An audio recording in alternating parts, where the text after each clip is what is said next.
Thank you, Sonia. Unfortunately, not a very happy or pleasant note to start our segment of the news on Save India's Coast. Well, we're in Cochin tonight. This is a state. We're in a state which is hailed as God's own country. We're in Cochin, also known as the gateway to Kerala.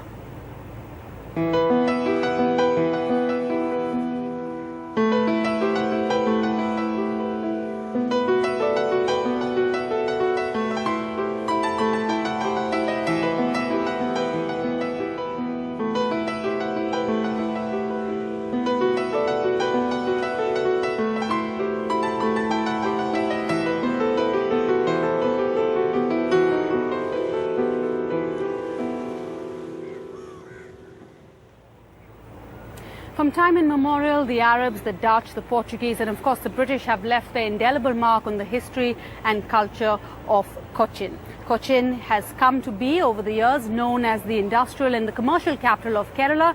Cochin is very proud of its world-class port and its international airport which connects it to all the world capitals in the world. And basically tonight, Cochin, we also have some news for you that Cochin is also the first state in the country to have an international transshipment terminal. But environmentalists say this has come at a price.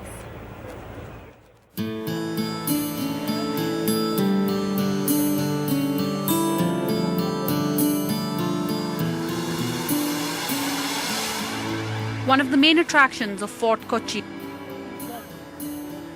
a 14th century old art, the use of Chinese fishing nets could now be a dying practice. 32-year-old Siddiq is the third generation in his family to operate the Chinese fishing nets. But now he says it is no longer a practical option.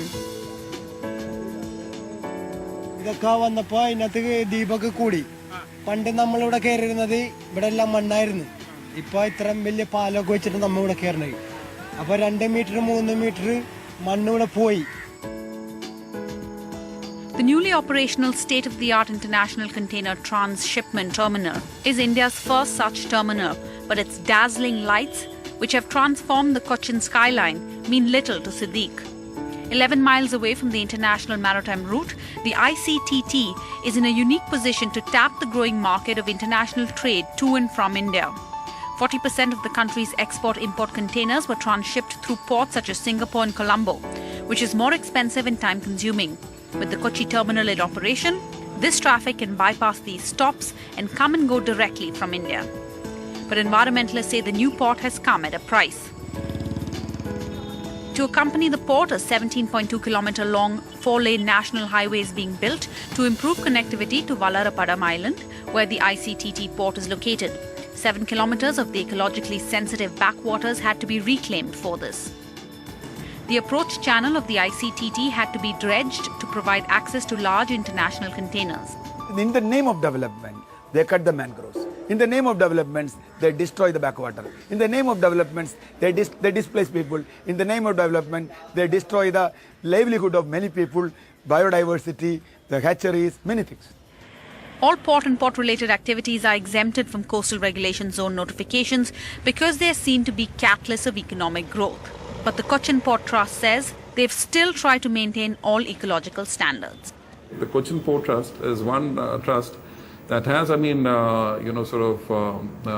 taken, concrete steps in this regard. In fact, in our master plan, there is this 30-hectare plot that we've set up exclusively as a green belt, and where it's going to be basically mangrove. Has it started? Or it is there. It is there. It is there on the ground. A green belt? Yes, it's a green belt for mangrove.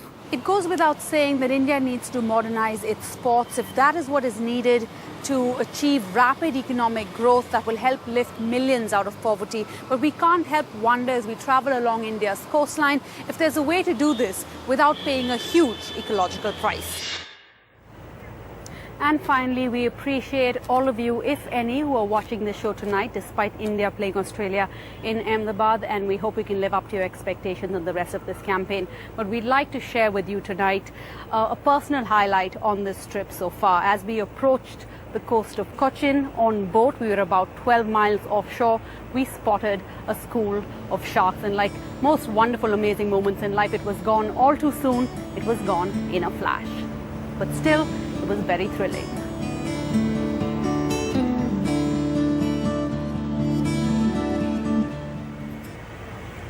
Well, Sonia, it's back to you. It's certainly thrilling to watch the sharks when you're in the safety of a big boat and out of their reach.